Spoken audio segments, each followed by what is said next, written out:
কাফেররা তাদের মন মতো ইচ্ছা মতো করে জুলুম নির্যাতন শুরু করে দিল। প্রথম 3 বছর চলে যাওয়ার পরে যখন এই ইসলামের দাওয়াত প্রকাশ্যে দেওয়া হলো, শুরু হলো, সম্মানিত হাজিরিন, এইভাবে চলতে লাগলো।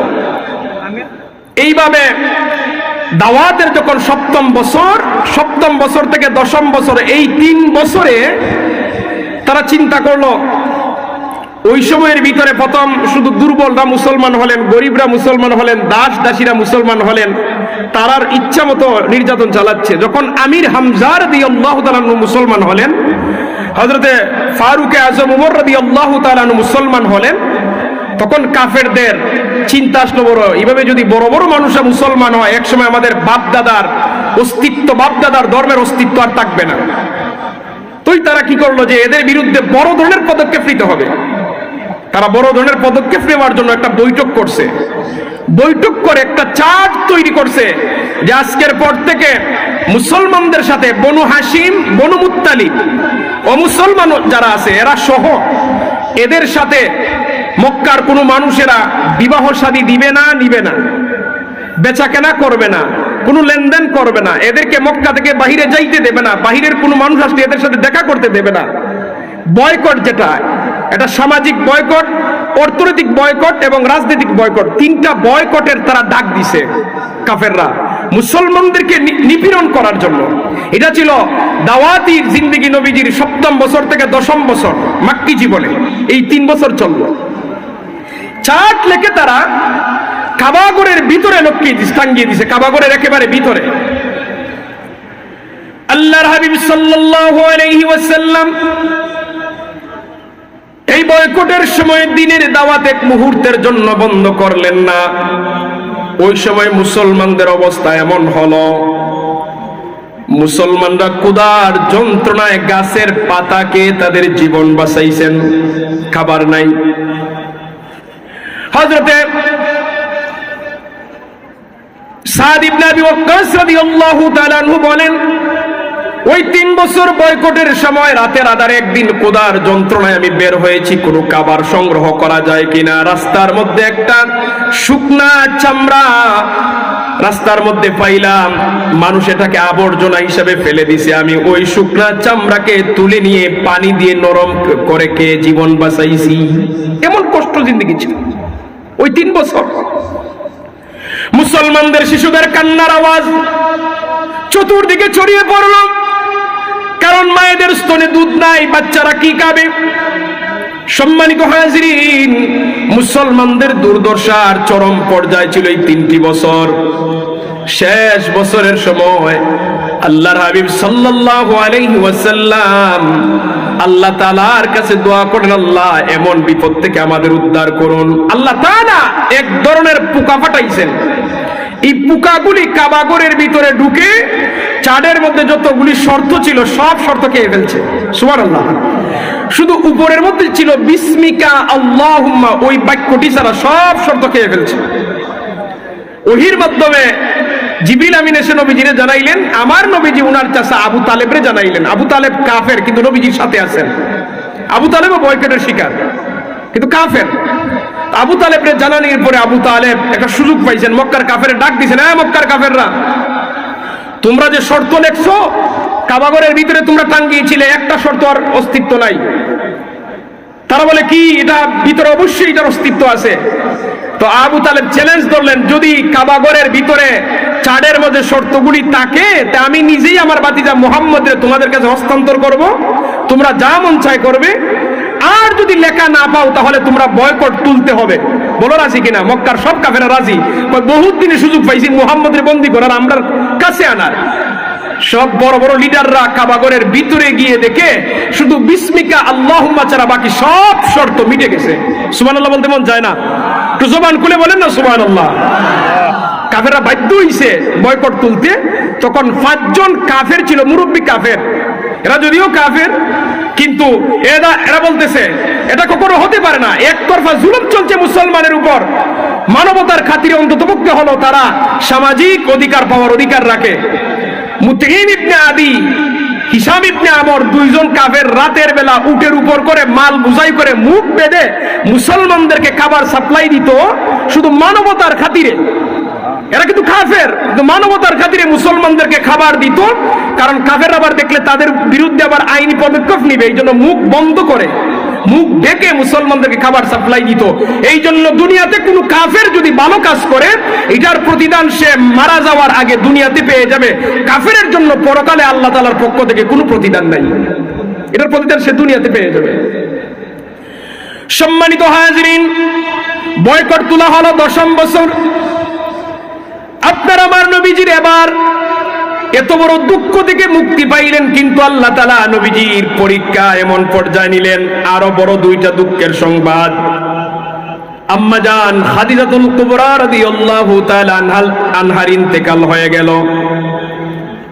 সাথে সাথে অন্যদিকে চাচা আবু তালেবেরও ইন্তেকাল, 2জনই বিদায় নিছেন। আবু তালেব যদিও কাফের, কিন্তু নবীজির পাহারা দিয়ে রাখতেন। উনার সন্তানদেরকে বলতেন তোমরা সব সময় মুহাম্মদের নিকটে থাকবে, কাফেররা যদি মারতে চায় আগে তোমাদের শরীরে যেন আঘাত লাগে, আমার ভাতিজা মুহাম্মদের গায়ে যেন আঘাত না লাগে। সুবহানাল্লাহ বলবেন না? তিনি কাফের, কিন্তু সন্তানদেরকে এইভাবে নবীজির কাছে রাখতেন। আম্মা জান খাদিজাতুল কুবরা রাদিয়াল্লাহু তাআলা আনহা মুসলমান হওয়ার পরে উনার জীবনের যত অর্জিত সম্পদ ছিল সব ইসলামের জন্য দিয়ে দিয়েছেন। খাদিজা একদিকে ইন্তেকাল, আর একদিকে আবু তালেব, নবীজি একা হয়ে গেছেন। 2 দিকে 2টা মহাশক্তি ছিল নবীজির সাথে, 2জনই দুনিয়ার সফর শেষ। আমার নবীজির দুঃখের বড় বছর। এরপরে কাফেররা চাইল আল্লাহ নবী সাল্লাল্লাহু আলাইহি ওয়াসাল্লাম রে দুনিয়া থেকে একবারে শেষ করে দিবে। সম্মানিত হাজিরিন, ওই দুঃখের বছরের পরবর্তী সময় আল্লাহ তাআলা আপনার আমার নবীর সুসংবাদ দিলেন মেরাজের। সুবহানাল্লাহ, মেরাজের সুসংবাদ দিলেন, মেরাজ করলেন, আমাদের জন্য অনেক হাদিয়া নিয়ে আসলেন। মেরাজের কোনো আলোচনা না, আমি শুধু বললাম আর কি। আল্লাহর নবী এত লম্বা সফর করে কাবার চত্বরে বসে রইলেন। এই সংবাদটা আমি কারে দিতে পারি, কে বিশ্বাস করবে? এত ছোট্ট সময়ের ভিতরে এত সফর করলাম। আবু জেহেল তো নবীর বাড়ির পাশেই ছিল, আবু জেহেলের বাড়ি। আমার নবীজির গড়টা বর্তমানে মাকতাবা লাইব্রেরি, আর আবু জেহেলের বাড়ি পেশাবখানা, ওযুখানা। সম্মানিত হাজিরিন, আপনার আমার নবীর সাথে আবু জেহেলের বেশি সাক্ষাৎ হতো। আবু জেহেল বলে, মুহাম্মদ আজকে মন খারাপ কেন, কি হয়েছে তোমার? আমার নবী বলে দিচ্ছেন যে এইভাবে আমি সফর করেছি রাতের ছোট্ট অংশে। আবু জেহেল বলে, বহুত দিনে সুযোগ পাইছি মুহাম্মদের ধরার, এটা দুনিয়ার কেউ বিশ্বাস করবে না। সব কয়েকজন কাফের জারি রাস্তা পায় তারই বলে, এটা তো বিশ্বাসযোগ্য না রে ভাই। এক রাত্রের ভিতরে আল্লাহ নবী এত লম্বা সফর করেন, এত ঘটনা মেরাজের। তারা 5-7 জন মিলে গেছে সিদ্দিক আকবরের কাছে, কয় এখন সুযোগ পাইছি আবু বকর সিদ্দিকরে আমরা দলে আনা।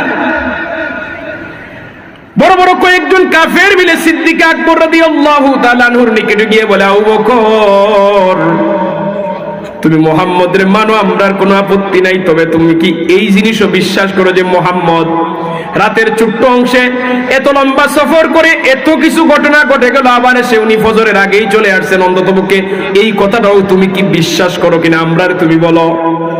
হযরত আবু বকর বলেন, এই কথা কি আমার নবীজি নিজে বলছেন? কাফেররা বলে, হ্যাঁ নবীজি বলছেন। আবু বকর বলেন, যদি নবীজি বলে থাকেন তাহলে তিনি সত্য বলছেন। সুবহানাল্লাহ, যদি নবীজি বলে থাকেন তাহলে সত্য। এই সিদ্দিক আকবরের নবীজির প্রতি এই দৃঢ় বিশ্বাসের কারণে, সত্যবাদীদের সাক্ষী দেওয়ার কারণে আল্লাহ তাআলা সিদ্দিক উপাধি দিয়েছেন। সুবহানাল্লাহ বলেন। কাফেররা চিন্তা করলো এইভাবে মুহাম্মদকে শেষ করা যাবে না, একেবারে শেষ মুহূর্তে চলে আসলো। 13 বছর তোমার কি জীবন। এবার তারা সিদ্ধান্ত নিল আল্লাহর নবীরে তারা একেবারে হত্যা করে ফেলবে। তাই তারা দারুন নাদওয়াতে বৈঠক ডাকছে। দারুন নাদওয়া হলো মক্কার কাফেরদের বড় সিদ্ধান্ত নেওয়ার বৈঠকখানা, যেমন বাংলাদেশের জাতীয় সংসদ ভবন, কোন আইন পাস করতে গেলে সংসদে পাস করা লাগে। তো মক্কার বড় বড় কাফেররা বড় বড় সিদ্ধান্ত নেয় দারুন নাদওয়াতে বসে। ছোট সিদ্ধান্তের জন্য কয়েকজন চলে, কিন্তু এলাকার বড় কোনো সিদ্ধান্ত নিতে গেলে গ্রামের সব মানুষ লাগে। এরা বড় বড় কাফেরদেরকে দাওয়াত দিছে। এখানে আবু জেহেল ছিল, আবু আল বাখতারি ছিল, হিশাম ইবনে আমর ছিল, বড় বড় উতবা সাইবা, বড় বড় কাফেররা ছিল। এরা বৈঠক শুরু করবে এমন সময় থেকে একজন মুরব্বী মানুষ সুন্দর মানুষ সাদা পাগড়ি মাথায় দিয়ে বৈঠকে ঢুকতেছে। তারা বলে, তুমি কে? তোমরা যার বিরুদ্ধে ঐক্যমত হয়েছ সে বিষয়ে আমি তোমাদের সাথে একমত। নাউজুবিল্লাহ। ইবলিস শয়তান মানুষের সুরত ধরে ওই বৈঠকে হাজির। তারা বলে সুযোগ পাইছি, সভাপতি দিতে পারবো আপনারে আমরা। ইবলিস শয়তানটা দিছে সভাপতির দায়িত্ব। সব শয়তানরা বইছে নবীজির বিরুদ্ধে সিদ্ধান্ত নেওয়ার জন্য। বৈঠকের মধ্যে বসে স্বাভাবিক গ্রামের যে কোনো একটা বিষয়ে সিদ্ধান্ত নিতে গেলে বিভিন্ন মতামত, একজন একটা মত দেয়, আরেকজনে বলে না বাহ এটা সুন্দর হইছে না, আর একটা মত। 10-12টা মত আইলে পরে যেটা গ্রহণযোগ্য সেটাই মানুষে গ্রহণ করে। তারাও তো মানুষ, তারাও এইভাবে বৈঠকে বসছে। সর্বপ্রথম দাঁড়ালো, সর্বপ্রথম আবু আল বাখতারি, বড় কাফের এক গোত্রের লিডার দাঁড়াইছে, নাম হলো আবু আল বাখতারি। সে দাঁড়িয়ে বলে আমার প্রস্তাব হলো মুহাম্মদকে ধরে আমরা বন্দি করে রাখবো, খাবার দাওয়া বন্ধ করে দিব। একদিন দেখা যাবে খাবারের অভাবে মুহাম্মদ মারা যাবে, আস্তে আস্তে করে মুহাম্মদের সমস্ত অনুসারীরাও শেষ হয়ে যাবে, ইসলামের কোনো আর অস্তিত্ব এই জমিনে থাকবে না। সে প্রস্তাব দিছে আল্লাহ নবীরে বন্দি করে রাখবে, খাবার দাওয়া বন্ধ করে দিবে, এইভাবে নবীজি মারা যাবেন আর ইসলাম শেষ হয়ে যাবে। ইবলিস শয়তান দাঁড়িয়ে বলে না না, তুমি জানো না মুহাম্মদকে যদি আমরা বন্দি করে রাখি মুহাম্মদের অনুসারীরা বিক্ষোভ করবে। তুমি জানো না মুহাম্মদের অনুসারীরা মুহাম্মদরে এত ভালোবাসে, প্রয়োজনে মুহাম্মদকে বাঁচানোর জন্য তার অনুসারীরা সবাই জীবন দিতে রাজি আছে। সুবহানাল্লাহ। এখানে কিন্তু ইবলিস ভালো করে বুঝে যে নবীজির জন্য মুসলমানরা জীবন দিয়ে দিবে, এই জন্য বলে না না বন্দি করে রাখা যাবে না, বন্দি করলে এরা উদ্ধার করে নিয়ে যাবে, এরা মরে, এরা শহীদ হয়ে যাবে, জীবন দিবে তার জন্য, রাখতে পারবো না। হিশাম ইবনে আমর দাঁড়িয়ে বলে তাহলে আমার প্রস্তাব, মুরব্বী দাঁড়াইছে, দাঁড়ায় বলে আমার প্রস্তাব হলো মুহাম্মদরে আর মক্কায় থাকতে দিব না, আমরা মক্কা থেকে বের করে দিব, তাহলে মুহাম্মদ এমনি শেষ হয়ে যাবে। ইবলিস শয়তান বলে না না, তুমি জানো না মুহাম্মদের মতো এত দরদি কণ্ঠ পৃথিবীতে কোনো মানুষের নাই। মুহাম্মদের যে চেহারা এত সুন্দর মানুষ আর পৃথিবীতে নাই। তার যে মুখের ভাষা, চেহারার সৌন্দর্য, যেই জায়গায় যাবে ওই জায়গায় তার দল বাড়ি হবে। মক্কা থেকে বের করে দিলে তার দল বড় হবে, একদিন তোমাদের বিরুদ্ধে যুদ্ধ করবে, তোমাদেরকে পরাজিত করে তোমাদের বাপ দাদার ধর্মের অস্তিত্ব বিলীন করে দিবে। না না, মক্কা থেকে তাকে বের করতে দেওয়া হবে না, তোমার প্রস্তাব বাতিল। দুইজনে দুইটা প্রস্তাব দিয়ে দুইটাই বাতিল। এবার দাঁড়ালো আবু জেহেল। আবু জেহিল্লা দাঁড়িয়ে বলে আমার প্রস্তাব, প্রতিটা গোষ্ঠী থেকে একজন তাগড়া যুবক নিব, শক্তিশালী যুবক, প্রত্যেকের হাতে একটা করে তরবারি থাকবে, মুহাম্মদের গড় তারা চতুর্দিকে পাহারা দিবে। আর মুহাম্মদ যখন সকালবেলা গড় থেকে বের হবে সমস্ত যুবকেরা একসাথে অতর্কিতভাবে হামলা করে মুহাম্মদকে হত্যা করবে। এতে করে ফায়দা কি হবে? মুহাম্মদের অনুসারীরা, মুসলমানরা বা বনু হাশিম মুত্তালিবরা সবাই মিলে সমস্ত গোষ্ঠীর বিরুদ্ধে যুদ্ধ করার সাহস পাবে না। একটি গোষ্ঠীর মানুষ যদি মারে, একটা গোষ্ঠীর বিরুদ্ধে যুদ্ধ করতে পারবে, মারামারি করতে পারবে, কিন্তু সব গোষ্ঠীর বিরুদ্ধে যাইতে পারবে না। বাধ্য হয়ে বৈঠক ডাকবে, সালিশে বসে আমরা রক্তপণ দিয়ে দিব, এমনি শেষ হয়ে যাবে, মুহাম্মদের অস্তিত্ব থাকবে না। ইবলিস দাঁড়িয়ে বলে চমৎকার প্রস্তাব, এটা মানা যায়। মানে আবু জেহেলের প্রস্তাব শয়তানের বড় পছন্দ হইছে। নাউজুবিল্লাহ বলেন। আবু জেহেলের প্রস্তাব ইবলিসের পছন্দ হইছে। এই সিদ্ধান্ত হলো ফাইনাল। তারা রাতে মনে করেন আজকে একটা রাত, উদাহরণ দিয়ে বুঝাচ্ছি, আজকে রাতে সিদ্ধান্ত হয়েছে আগামীকাল দিনের বেলা যাবে, কেউ কোনো শব্দ করবে না, তার পরের রাত্রে হত্যা করা হবে। আল্লাহ নবীজির গড় পাহারা দেওয়া হবে, সকালবেলা যখন নবীজি বের হবেন তারা অতর্কিত হামলা করে মারবে। এই হলো তার বৈঠকের সিদ্ধান্ত। আর কথা হলো এই এখান থেকে যেন এই সংবাদ আর কেউ না জানে, এই আমাদের গোপন বৈঠকের সিদ্ধান্ত গোপন থাকবে।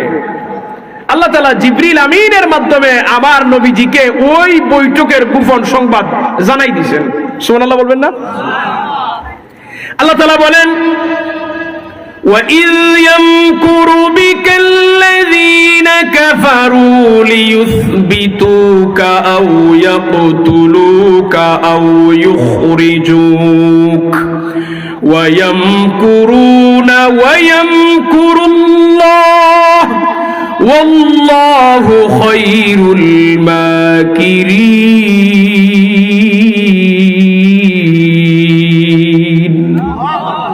আল্লাহ তাআলা বলেন, ও আমার হাবিব স্মরণ করুন ওই সময়ের কথা যখন কাফেররা আপনার বিরুদ্ধে চক্রান্ত করেছিল, কি লিয়ুসবিতুকা, তারা আপনারে বন্দী করবে। বন্দী করার প্রস্তাব দিয়েছিল কিনা বলেন? আল্লাহ তাআলা জানাই দিলেন, তারা যখন আপনার বিরুদ্ধে লিয়ুসবিতুকা বন্দী করবে, তারা সিদ্ধান্ত নিয়েছিল আউ ইয়াকতুলুকা, অথবা আপনাকে তারা হত্যা করবে, আউ ইউখরিজুকা, অথবা আপনার দেশ থেকে তারা বের করে দিবে। তারা যে তিনটা প্রস্তাব দিয়েছিল, তিনটার সংবাদ আল্লাহ নবীজিকে জানাই দিয়েছেন। ওয়ায়ামকুরুনা, তারা আপনার বিরুদ্ধে ষড়যন্ত্র করেছিল। ওয়ায়ামকুরুল্লাহ, আল্লাহ তাদের বিরুদ্ধে কৌশল অবলম্বন করলেন। ওয়াল্লাহু খায়রুল মাকিরিন, আর আল্লাহর চাইতে উত্তম কৌশলী আর কেউ নাই। সুবহানাল্লাহ। নবীজি জেনে ফেলছেন, জেনে ফেলে জিবরিল আমিন কিভাবে নবীজি হিজরত করবেন সব পরামর্শ দিয়ে গেছেন নবীজিরে। পরের দিন সকালবেলা কাফেররা মনে মনে খুশি, আজকের রাতটাই মুহাম্মদ, আজকের দিনটাই তুমি চলাফেরা করো, রাত্রের যখন যাইবে সকালবেলা তোমার শেষ করব। নবীজির অভ্যাস ছিল হয় সকালে না হয় বিকালে সিদ্দিক আকবরের বাড়িতে প্রতিদিন একবার হলে যাইতেন, বন্ধুর বাড়ি যেতেন, একসাথে গল্প করতেন। আবু বকরকে আমার নবীজি খুব ভালোবাসতেন, তো বাড়িতে একবার না একবার যাইতেন। ওই দিন আমার নবীজি গেছেন দুপুর বেলা, অন্যান্য দিন যান সকালবেলা বা বিকাল বেলা, আর ওই দিন নবীজি গেছেন কোন সময়? দুপুর বেলা। কাফেরা মনে করে দুপুর বেলা মোহাম্মদ না যায়, রাত্রে তো আমরা সিদ্ধান্ত আছেই মারার, এটার ফাত্তা দিছে না। দুপুর বেলা গিয়ে বলেন আবু বকর, আজকের রাত্রি হিজরতের উদ্দেশ্যে রওনা দিব, আর হিজরতের একমাত্র সাথী হবে তুমি আবু বকর। সুবহানাল্লাহ বলবেন না? আবু বকর রাদিয়াল্লাহু তাআলা এইদিকে প্রিপারেশন নিচ্ছেন। নবীজি ফেরত এসে হযরত আলীকে বলেন, আলী, আমি তো আজকের রাত্রে বের হয়ে চলে যাব, আমি যখন রাত্রে বের হব কাফেররা মারার জন্য ষড়যন্ত্র করছে, আমার বিছানায় আমি তোমাকে রেখে যাব। সম্মানিত হাজিরিন, হযরত আলী এখানে প্রশ্ন করার দরকার ছিল, ইয়া রাসূলুল্লাহ, এই মৃত্যুর মুখে আমাকে রেখে যাচ্ছেন। হযরত আলী প্রশ্ন করলেন, ইয়া রাসূলুল্লাহ, আমাকে যদি আপনার বিছানায় রেখে যান আপনি কি নিরাপদ থাকবেন? সুবহানাল্লাহ বলেন। নিজের চিন্তা না করে নবীজির চিন্তা করতেছেন যে আমাকে যে আপনার বিছানায় রেখে যাবেন আপনি কি নিরাপদ থাকবেন? নবীজি বলেন, হ্যাঁ আমি নিরাপদ থাকবো। হযরত আলী বলেন, ইয়া রাসূলুল্লাহ, তাহলে আমার জীবন নিয়ে টেনশন নেই। অন্য বর্ণনায় আসছে হযরত আলী কত জিজ্ঞাসা করেছিলেন, ইয়া রাসূলুল্লাহ, আজকের পরে কি আপনার সাথে আমার কোন সাক্ষাৎ হবে? এটা তো জানা শোনা মারা যাবেন এই রাত্রিতে, নবীজি কে না পাইলে তারা আলী রাদিয়াল্লাহু তাআলা আনহুকে মারবে। তো আমার নবীজি বলছেন, অচিরেই তোমার সাথে আমার সাক্ষাৎ হবে। সুবহানাল্লাহ বলেন। হযরত আলী রাদিয়াল্লাহু তাআলা আনহুর নবী করিম সাল্লাল্লাহু আলাইহি ওয়াসাল্লামের এই ছোট্ট বাক্যের প্রতি এত দৃঢ় বিশ্বাস কিনছিল, নবীজি বলছেন সাক্ষাৎ হবে। হযরত আলী বলেন, আমার দৃঢ় বিশ্বাস এসে গেল কাফেররা আমারে মারতে পারবে না। কাফেররা যদি মেরে ফেলে নবীর সাথে সাক্ষাৎ হবে কেমনে? আর যেহেতু নবীর সাথে সাক্ষাৎ হবে, কাফেররা মারবে কিভাবে? যদি কাফেররা মেরেই ফেলে তাহলে আমার নবীর কথা মিথ্যা হবে। দুনিয়ার সব কথা মিথ্যা হতে পারে, নবীর কথা কখনো মিথ্যা হতে পারে? হযরত আলী বলেন, নবীজির কথার প্রতি এত ইয়াকিন বিশ্বাস ছিল, আমার জীবনের সেরা একটা রাত্রির ঘুম ছিল ওই রাত। সুবহানাল্লাহ। বাহিরে তরবারির ঝনঝনানি আর হযরতে আলী আরামে ঘুমাচ্ছেন, জীবনের সেরা রাত্রির ঘুম কেন? প্রশ্ন হলো, উনি তো নিজের বিছানায় ঘুমান নাই, স্বয়ং রাহমাতাল লিল আলামিন নবীজির বিছানায় ঘুমাইছেন। এটা দুনিয়ার সবচেয়ে দামি বিছানা, ঠিক না? আরে ভাই, বাজারের হয়তো বাহ্যিকভাবে টাকা দিয়ে যেভাবে আমরা দামি বিছানা কিনি এটা না হতে পারে, কিন্তু রাহমাতাল লিল আলামিন নবীজির শরীর মুবারক যেই জায়গায় লাগছে ওই জায়গা পৃথিবীর সবচেয়ে দামি জায়গা। কথা বলেন ঠিক কিনা? ওই জায়গায় হযরতে আলী ঘুমাইছেন, আর নবীজির সবুজ চাদর মুবারক কানা হযরত আলীকে দিয়ে গেছেন। সুবহানাল্লাহ। হযরতে আলী রাদিয়াল্লাহু তাআলা আনহু রাহমাতাল লিল আলামিন আপনার আমার নবীজির সবুজ চাদর মুবারক গা দিয়ে ঘুমিয়ে পড়েছেন, আরামের ঘুম ঘুমাচ্ছেন। কাফেররা পাহারা দিচ্ছে। রাতের গভীরে আল্লাহর নবী সাল্লাল্লাহু আলাইহি ওয়াসাল্লাম বের হয়ে যাবেন। প্রতিটা গোষ্ঠী থেকে একজন করে যুবক, প্রত্যেক যুবকের হাতে দাঁড়ানো তরবারি, তারা দরজার সামনে চতুর্দিকে দাঁড়িয়ে আছে। যেই দিকে বের হয় তারা মারবে। নবীজি কিভাবে বের হবেন? আপনার আমার নবী এক মুষ্টি বালু নিলেন হাতে, বালু, মরুভূমিতে বালু পাওয়া যায় তো, ওটান বালু নিছেন এক মুষ্টি বালু নিয়ে আপনার আমার নবী সূরা ইয়াসিনের ছোট্ট একটি আয়াতে কারিমা তেলাওয়াত করেছেন। وجعلنا من بين أيديهم سدا ومن خلفهم سدا فأغشيناهم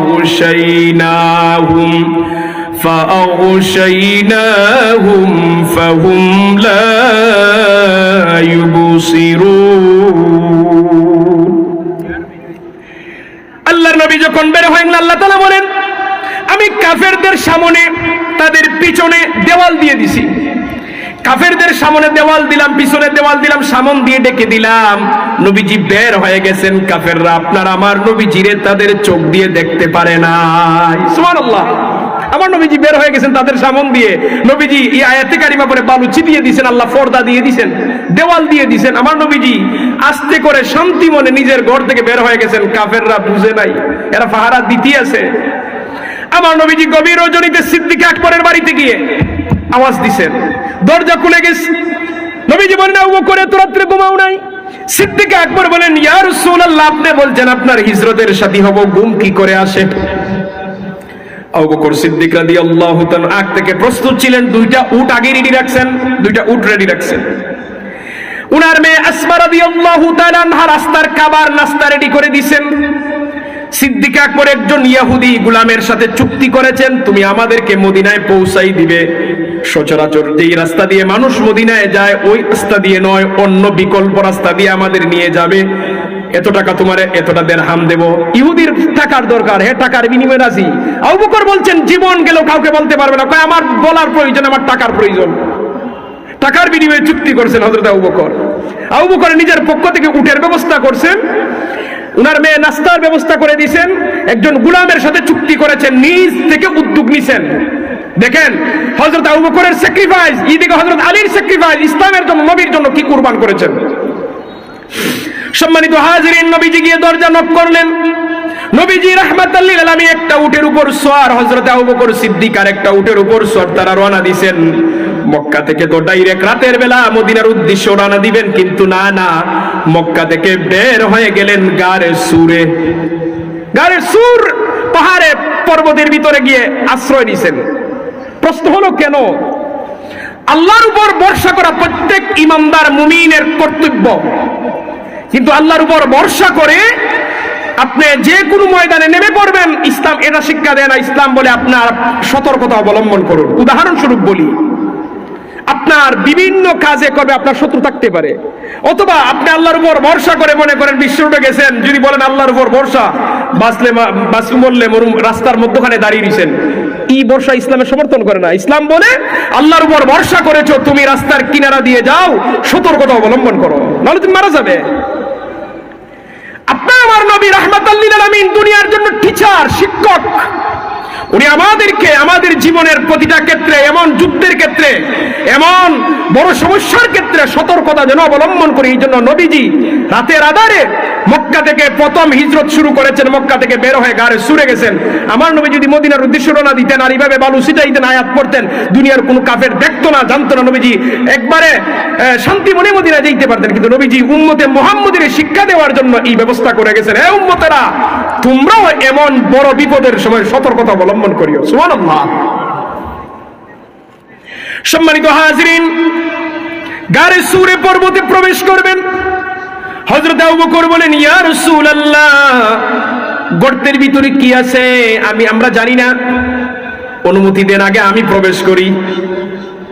আবু বকর সিদ্দিক রাদিয়াল্লাহু তাআলা প্রবেশ করলেন, ময়লা আবর্জনা পরিষ্কার করে বের করে দিলেন। দেখলেন অনেকটি গর্ত দেখা যায়। নিজের শরীরের চাদর হোক বা কাপড় দিয়ে একটি একটি করে গর্ত কাটতে লাগলেন। গর্ত ভরাট করার পরে একটি গর্ত অবশিষ্ট রয়ে গেল। এগুলা কোনো কাল্পনিক কিচ্ছা নয়, বাস্তব হাদিসের কথা। সবটি গর্ত ডাকলেন, একটা গর্ত রইল বাকি। হযরত আবু বকর সিদ্দিক রাদিয়াল্লাহু তাআলা আনহু সন্দেহ করলেন হয়তো কোনো বিষাক্ত থাকতে পারে, এই জন্য নিজের পা দিয়ে ঢেকে দিয়েছেন যাতে নবীজির কোনো কষ্ট না হয়। আবু বকর নিজের নিয়ে কোনো টেনশন নাই, সব টেনশন নবীজির নিয়ে। আমার নবীজি যেন নিরাপদ থাকেন, আমার নবীজি যেন সুস্থ থাকেন, আমার নবীজি যেন ভালো থাকেন, এই চিন্তা। পা দিয়ে ডেকে দিয়েছেন। আল্লাহ নবী বলেন ইয়া রাসূলুল্লাহ, আপনি প্রবেশ করতে পারেন। রাহমাতাল লিল আলামিন নবীজি এবার প্রবেশ করলেন। আবু বকর বলেন, ইয়া রাসূলুল্লাহ, আপনি ঘুমান নাই, মেহেরবানি করে একটু বিশ্রাম করুন। রাহমাতাল লিল আলামিন মস্তক মুবারক হযরত আবু বকর সিদ্দিক রাদিয়াল্লাহু তাআলা উরুর মধ্যে রেখে ঘুমিয়ে পড়লেন। ঘুম চলে আসলো, জান্নাতি ঘুম। এইদিকে বিষাক্ত সাপ সিদ্দিক আকবর রাদিয়াল্লাহু তাআলা পায়ে দংশন করলো, বিষ ক্রিয়ায় সমস্ত শরীরে বিষ ছড়িয়ে পড়লো। কিন্তু নবীজিরে ডাক দেন না, নবীজির ঘুমে ডিস্টার্ব দেওয়া যাবে না।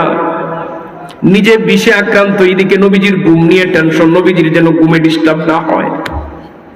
ভালোবাসার নমুনা দেখেন, নিজে মরে যাচ্ছেন, এইদিকে নবীজির ঘুম যেন ডিস্টার্ব না হয়, চিন্তায় আছে।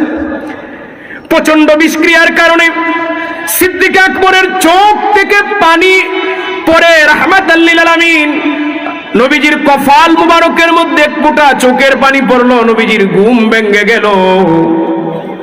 নবীজি বলেন, আবু বকর তুমি কাঁদো কেন? চেয়ে দেখলেন চেহারা লাল হয়ে গেছে, কি ব্যাপার? আবু বকর বলেন, ইয়া রাসূলুল্লাহ, যে পাটা গর্তের মুখে রেখেছি হয়তো বিষাক্ত কিছু দংশন করেছে। নবীজি পা তুলতে বললেন, দেখলেন বিষাক্ত সাপ দংশন করেছে। রাহমাতাল লিল আলামিন নবীজি তুতু মুবারক সিদ্দিক আকবর রাদিয়াল্লাহু তাআলা আনহুর ওই বিষক্রিয়ার মধ্যে লাগিয়ে দেওয়ার সাথে সাথে আবু বকর ভালো হয়ে গেলেন। মন খুলে বলেন সুবহানাল্লাহ। আপনার আমার নবীজির তুতু মুবারক ঔষধ শুনেন। আপনার আমার তুতু বলার সময় আমরা শুধু তুতু বলবো, নবীজির তুতু বলার সময় মুবারক বলবো। মুবারক মানে পবিত্র। আপনার আমার হাত বলার সময় শুধু হাত বলবো, কিন্তু নবীজির হাত বলার সাথে মুবারক বলবো। নবীজির পা মুবারক থেকে মস্তক মুবারক, নবীজির জীবনের প্রত্যেকটা জিনিস মুবারক, পবিত্র। সুবহানাল্লাহ বলেন। আমরা দুনিয়ার সব মানুষের তুতু একত্রিত করলে 20 লাম্বে দূরের কথা আরো বাড়তে পারে। রাহমাতাল লিল আলামিন নবীজির তুতু মুবারকের মধ্যে এমন অ্যান্টিবায়োটিক ওষুধ আল্লাহ তাআলা দিলেন, সাথে সাথে বিষ নেমে যায়। এই জন্য নবীজির সাথে কারো তুলনা চলে না। ভালো হয়ে গেছে। এইদিকে ঘটনা দেখেন, সারা রাত এই যুবকেরা তরবারি হাতির পাহারা দিচ্ছে, দরজা তো খোলা হচ্ছে না, কি ব্যাপার? সকাল হয়ে যাচ্ছে, মুহাম্মদ অন্যদিন এমন টাইমে বের হয়, আজকে কেন বের হচ্ছে না? তারা টেনশনে আছে নবীজির মারার জন্য। কে জানি একজন এসে বলে, তোমরা এখানে কার পাহারা দিচ্ছ? কয়, আমরা তো মুহাম্মদের অপেক্ষায় আছি, মুহাম্মদ ঘর থেকে বের হবে, তাকে হত্যা করব। সে বলে, তো রাতের বেলা আমি দেখলাম মুহাম্মদ বের হয়ে পাহাড়ের দিকে চলে গেছে। তারা বলে, কি বলো, আমরা তো দেখি নাই। তোমরা না দেখলো, আমি অনেক দূর থেকে দেখছি। একজনে দেখছে কি? এবার তারা বলে, তাহলে জলদি করে ঘরে ঢুকো। এবার দরজা ভেঙ্গে তারা ঘরের ভিতরে ঢুকে চাদর টান দিয়ে দেখে বিছানায় তো নবীজি নাই, হযরতে আলী রাদিয়াল্লাহু তাআলা শুয়ে আছেন। সুবহানাল্লাহ। সম্মানিত হাজিরিন, তারা বলে, আলী, তোমার নবী মুহাম্মদ কোথায়? হযরতে আলী বলেন, পাহারা তো আমি দেই নাই, তোমরাই তো দিছো, তোমরাই তো ভালো জানো। সুবহানাল্লাহ। হযরতে আলী বলেন, পাহারা কি আমি দিছি রে? পাহারা তো তোরা দিলে। তোমরা যখন পাহারা দিলে নবীজি কোথায় গেছেন তোমরা দেখলে না? তার আগে কয়েকজন বাহিনী কয়ে এরে হত্যা করো, আলীরে হত্যা করো। আরেকজন ওইটা কয়, বেটা আলীরে মারার তো অনুমতি আমরা পাইছি না। আরেকজন কয়, পাগল, তুই যদি আলীরে এখন মারস, আলীর কাছে অনেক আমানত আছে, এই আলীরে মারলে মানুষে আমানত ঠিক মতো পাবে না, মানুষে আমরারে মারবে। সুবহানাল্লাহ। আল্লাহ কিভাবে বাঁচান দেখেন।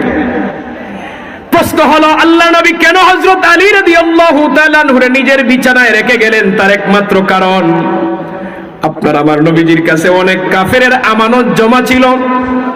কাফেররা যখন নবীজিরে মারার ষড়যন্ত্রে লিপ্ত, আপনার আমার নবীজি মানুষের আমানত ফেরত দেওয়ার চিন্তায়। সুবহানাল্লাহ।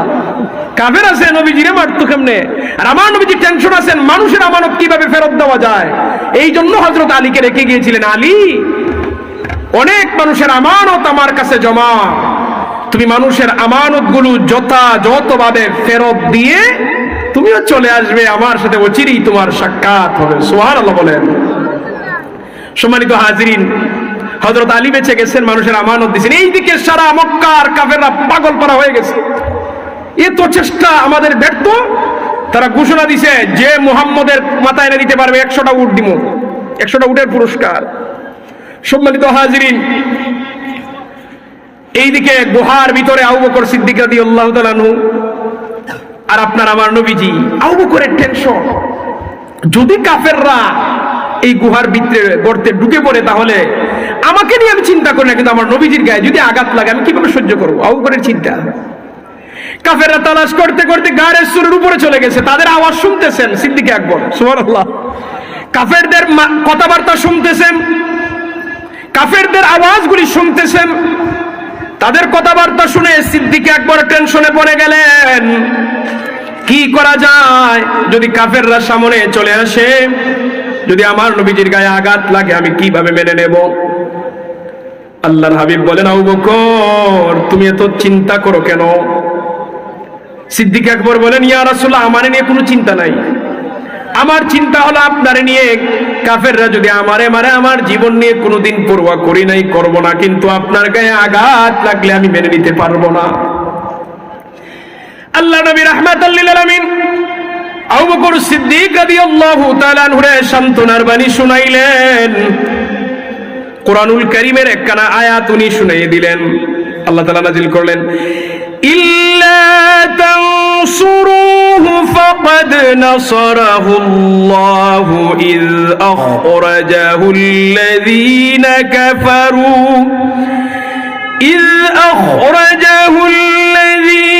كفروا ثاني اثنين إذ هما في الغار إذ يقول لصاحبه لا تحزن إن الله معنا আল্লাহু আকবার বলেন।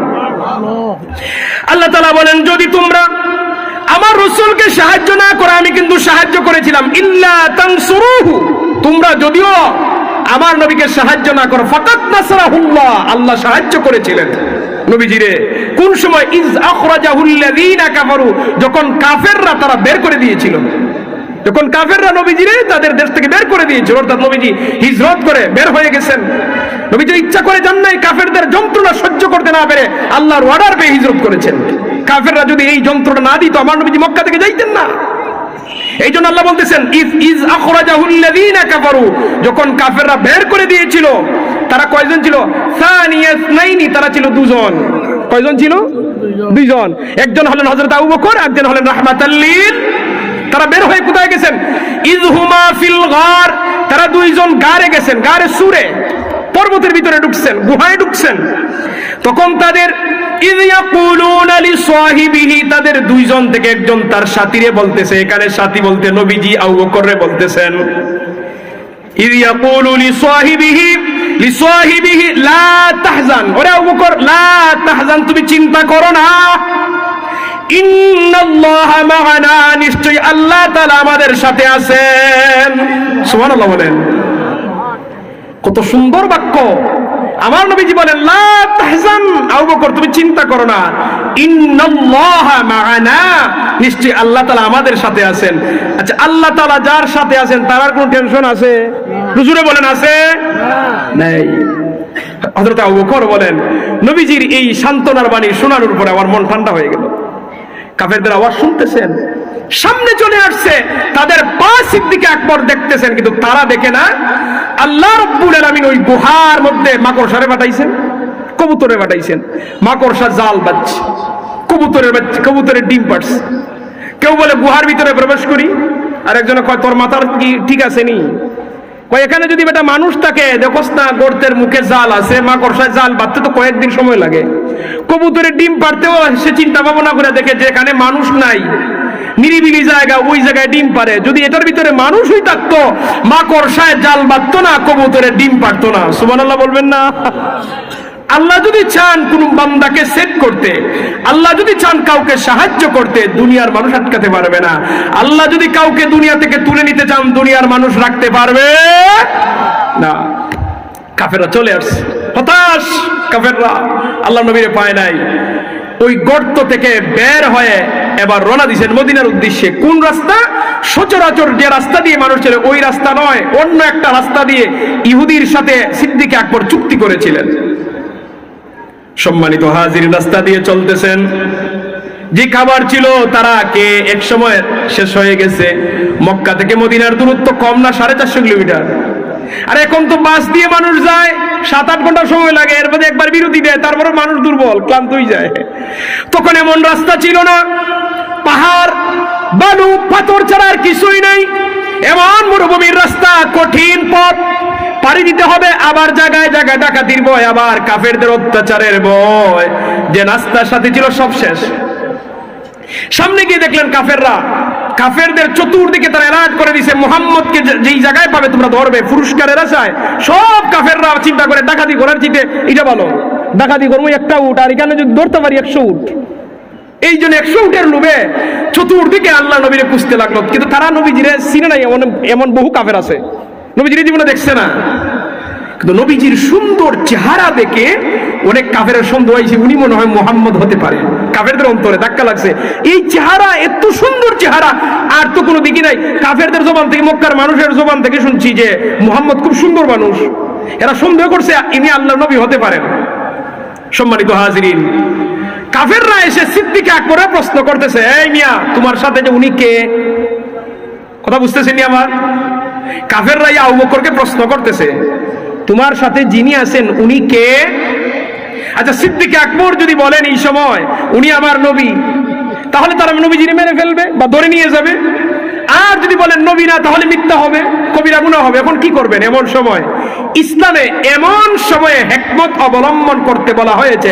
হিকমত অর্থ এই না যে মিথ্যা বলবেন, হিকমত হলো এমন কথাবার্তা বলা, আপনি বলবেন একটা, সে বুঝবে আরেকটা, আপনি বলবেন এ করতে, সে তুলবে আরে করতে, এটার নাম হিকমত। সিদ্দিক আকবর জবাব দিলেন, উনি আমার রাস্তা দেখান। সুবহানাল্লাহ বলেন। আমি আপনাদের সুবহানাল্লাহ খুশি না, এত মানুষ, আপনারা জুড়ে বলেন সুবহানাল্লাহ। কাফেররা প্রশ্ন করছে যে উনি কে? আবু বকর সিদ্দিক রাদিয়াল্লাহু তাআলা আনহু বলেন, উনি আমার রাস্তা দেখান। কাফেররা ভাবছে, ও বুঝছি, উনি রাস্তা চিনে না, তুমি রাস্তা চিনিয়ে নিয়ে যাচ্ছ। কাফেররা মনে করছে দুনিয়ার রাস্তা, আর সিদ্দিক আকবর রাদিয়াল্লাহু তাআলার অন্তরে ছিল হেদায়েতের রাস্তা। সুবহানাল্লাহ। সিদ্দিক আকবরের দিলে ছিল উনি আমার হেদায়েতের রাস্তা দেখান, আমি পথহারা মানুষ, উনি আমার পথ দেখান, উনি আমাকে জান্নাতের দিকে নিয়ে যাচ্ছেন। আর কাফেররা মনে করছে দুনিয়ার রাস্তার কথা। আছে, ঠিক আছে, যাও। হিকমত অবলম্বন, এখানে মিথ্যা কথা বলা হয় নাই। সিদ্দিক আকবর বলেছিলেন এ করতে, কাফেররা বুঝেছে আর এ করতে। এইভাবে এমন পরিস্থিতি, এরকম হিকমত অবলম্বন করলে কোনো অসুবিধা নেই। তারপরও মুসলমান মিথ্যা বলতে পারবে না। সম্মানিত হাজির, আরো সামনে গেলেন। সামনে যাওয়ার পরে প্রচন্ড ক্ষুধা, আল্লাহ নবীরও ক্ষুধা লাগছে, আবু বকর সিদ্দিক রাদিয়াল্লাহু তাআলার ক্ষুধা লাগছে, গোলামেরও ক্ষুধা লাগছে। কি করবেন? খাবার শেষ। একটা বাড়ি দেখলেন, বাড়ির মধ্যে দেখলেন একজন মহিলা আছে, 2-4টা ছাগল আছে। বাড়িতে উঠছেন, উঠার পরে জিজ্ঞাসা করলেন কোন দুধের ছাগল আছে কিনা, দুধওয়ালা ছাগল আছে কিনা। মহিলা বলল, না, দুধের যত ছাগল সব রাখালে জঙ্গলে নিয়ে গেছে, মরুভূমিতে নিয়ে গেছে। তো আবু বকর সিদ্দিক রাদিয়াল্লাহু তাআলা আনহু বলেন, আমরা যদি দুধের ব্যবস্থা করি আপনার তো কোনো অসুবিধা নাই। বলে, না, আল্লাহ নবী পাঠাইছেন, যাও বলো একটা পাত্র দেওয়ার জন্য। তো মহিলা ঘর থেকে একটা পাত্র দিছে, দুধ দহনের পাত্র নিয়ে আপনার আমার নবীজি রাহমাতাল লিল আলামিন নবীজির হাত মুবারক দুধবিহীন ওলানে হাত দিতে দুধ চলে আসছে। সুবহানাল্লাহ। বরকতি হাত, মুবারক হাত, পবিত্র হাত। নবীজির হাত মুবারক লাগার কারণে আল্লাহ এমন বরকত দিয়েছেন, দুধে পরিপূর্ণ পাত্র ভরে গেছে। রাহমাতাল লিল আলামিন নবীজি আগে আবু বকর সিদ্দিককে পান করাইছেন, আবু বকর তুমি পান করো। আবু বকর সিদ্দিক রাদিয়াল্লাহু তাআলা পান করার পরে গোলামরে পান করাইছেন। আপনার আমার নবীজি দুধ পান করেছেন। নবীজি বললেন, ও মহিলা, তুমি দুধ পান করো, তোমার স্বামী যখন বাড়িতে আসবে তাকেও এই দুধ পান করতে তুমি দিও। সুবহানাল্লাহ বলেন। সম্মানিত হাজিরিন, এরপরে আবার সফর করলেন। আপনার আমার নবীজি কে আল্লাহ তাআলা রহমতের নবী হিসেবে প্রেরণ করেছিলেন, এই জন্য দুধবিহীন ওলানে হাত দিতে দুধ চলে আসছে। আপনার আমার নবীজির হাত মুবারক কোন গাছে লাগলে পরে গাছে ফসলে আল্লাহ বরকত দিয়েছেন। নবীজির কদম মুবারক যেই মাটিতে পড়ছে ওই মাটির দাম বেড়ে গেছে। আরে মদিনার কোনো দাম ছিল? আপনার আমার নবীজি হিজরতের আগে, মদিনায় যাওয়ার আগে মদিনার কোনো দাম ছিল না। আজ মদিনার সোনার মদিনা হয়েছে নবীজির কদম পড়ার কারণে। কথা বলেন ঠিক কিনা? আপনার আমার নবীজি মদিনার উদ্দেশ্যে রওনা দিয়েছেন, মদিনায় গেছেন। মক্কার কাফেররা নির্যাতন করলো, অত্যাচার করলো, আর মদিনাবাসী আপনার আমার নবীজির জন্য অপেক্ষা করলো। সম্মানিত হাজিরিন, মক্কা মদিনাবাসীরা আহলান সাহলান তোলাল বাদরু আলাইনা এইভাবে স্বাগত জানালো। নবীজি মদিনায় গেলেন। মদিনায় যাওয়ার পরে মদিনাবাসীরা আপনার আমার নবীজির দুঃখ কষ্ট সব মিটিয়ে দিল। নবীজির সাথে হিজরত করে ইতিপূর্বে অনেক আগে অনেকে গেছেন, নবীজির সাথে পরে গেছেন। আল্লাহ নবীজি মদিনার মানুষদেরকে আহ্বান করলেন, মুসলমানদেরকে, এরা যারা আসছে মক্কা থেকে এরা তোমাদের ভাই, যাদের জমি আছে তোমরা অর্ধেক জমি তোমাদের ভাইকে দিয়ে দাও, তোমার যদি 2টা বাগান থাকে 1টা বাগান দিয়ে দাও। এইভাবে মদিনার সাহাবায়ে কেরামদেরকে আনসারি বলা হয়। আর নবীজির সাথে মক্কা থেকে হিজরত করে যারা মদিনায় গেছেন তাদেরকে মুহাজির বলা হয়। মুহাজির অর্থ হিজরতকারী, আনসার অর্থ সাহায্যকারী। এরা গেছেন এদের ধন সম্পদ ফেলে মদিনায়, মদিনার সাহাবায়ে কেরাম তারা সাহায্য করেছেন, এই জন্য তারা আনসার। এমনই দেখেন আপন ভাইকে ওইভাবে কেউ স্যাক্রিফাইস করে না। 2টা বাগান বলছে ভাই তুমি 1টা বাগান নিয়ে নাও, তার 2টা বাড়ি বলছে ভাই 1টা বাড়ি তুমি নিয়ে নাও। একজন সাহাবীর 2 জন স্ত্রী ছিলেন, উনি বলছেন ভাই ঠিক আছে, উনার একজন বিবির তালাক দিয়ে তার আরেক ভাইয়ের সাথে মুহাজির ভাইয়ের কাছে বিবাহ দিয়ে দিয়েছেন। এমন স্যাক্রিফাইস করেছেন যে দুনিয়ার ইতিহাসে কেউ কোনোদিন পারবে না। এই জন্য দুনিয়ার সব মানুষ মিলে কোনোদিন সাহাবী হতে পারবে না। দুনিয়ার সব মানুষের মর্যাদা এক পাল্লায় তুলো একজন আল্লাহর নবী সাল্লাল্লাহু আলাইহি ওয়াসাল্লামের সাহাবায়ে কেরামের দুলার সমান হবে না। সাহাবায়ে কেরামদের মর্যাদা এত বেশি, কারণ এদের জীবনের বিনিময়ে, সম্পদের বিনিময়ে নবীজিকে রক্ষা করার চেষ্টা করেছেন। এদের জীবন দিয়ে সম্পদের বিনিময়ে ইসলামকে প্রতিষ্ঠিত করার তারা আজীবন চেষ্টা করে গেছেন। এই জন্য ইসলামের ইতিহাসে সাহাবায়ে কেরামদের মর্যাদা অতুলনীয়। আহলে সুন্নাত ওয়াল জামাতের আকীদা, নবী রাসূলগণ নিষ্পাপ, নবী রাসূলগণ মাসুম, নবী রাসূলগণ পবিত্র, সব নবী রাসূল জান্নাতি, সব নবী রাসূল উম্মতের পক্ষে শাফায়াতকারী, আর সাহাবায়ে কেরামগণ হলেন মাহফুজ। এদের ভুল ত্রুটি থাকতে পারে, আল্লাহ মাফ করে দিয়েছেন। এই জন্য আহলে সুন্নাত ওয়াল জামাতের আকীদা কোন সাহাবায়ে কেরামদের সমালোচনা করা যাবে না। এটা হলো আহলে সুন্নাত ওয়াল জামাতের আকীদা। কোন সাহাবায়ে কেরামদের সমালোচনা আমরা করি না। সাহাবায়ে কেরামদের সমালোচনা তারাই করে যাদের অন্তরে সাহাবায়ে কেরামদের বিদ্বেষ আছে। সম্মানিত হাজিরিন, যারা করে এদেরকে আমরা ধিক্কার জানাই। আমরা আহলে সুন্নাত ওয়াল জামাতের অনুসারী, আমরা সাহাবী বিদ্বেষী নয়, আমরা সাহাবায়ে কেরামদেরকে হৃদয় থেকে ভালোবাসি। ঠিক আছে কিনা? সম্মানিত হাজির, এই জন্য জামাতে আম্বিয়া মাসুম, সাহাবায়ে জামাতে সাহাবা মাহফুজ, উনাদের কিছু মানুষের ভুল ত্রুটি ছিল, আল্লাহ মাফ করে দিয়েছেন। আহলে সুন্নাত ওয়াল জামাতের আকীদা, তাদের সমালোচনা করা যাবে না। আদনা সাহাবীর মর্যাদাও দুনিয়াবাসী কখনো অর্জন করতে পারবে না। সম্মানিত হাজিরিন, আল্লাহ তাআলা আপনাদের এই বেতাপুরের জাগ্রত সংঘের পক্ষ থেকে আজকের এই 40তম ঐতিহাসিক মাহফিলকে আল্লাহ কবুল করুন। সবাই বলি আমিন। এটা বৃহত্তর নবীগঞ্জ উপজেলার এক ঐতিহ্যবাহী মাহফিল।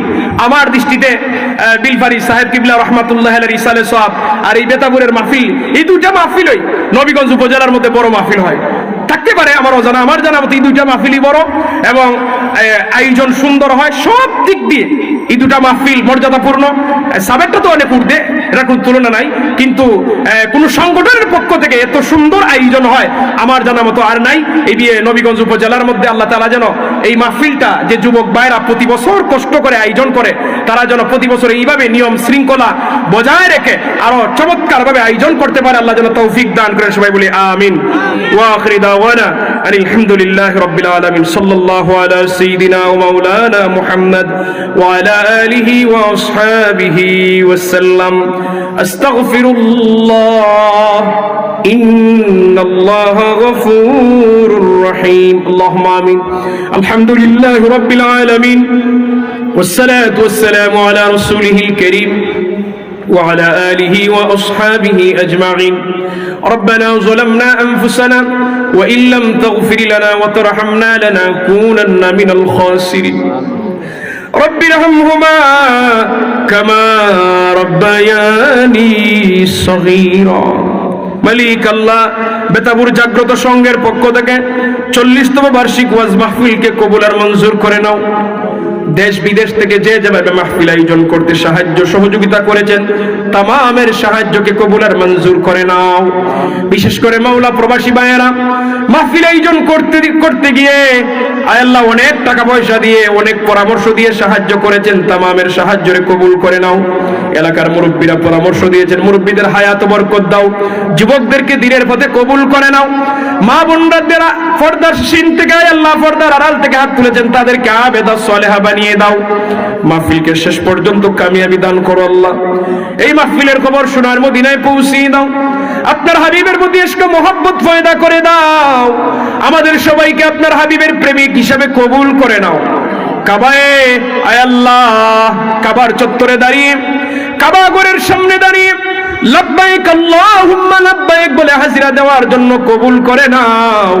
নবীজির রওজা মুবারকের সামনে দাঁড়িয়ে আসসালাতু ওয়াসসালামু আলাইকা ইয়া রাসূলুল্লাহ বলে সালাম দেওয়ার জন্য কবুল করে নাও।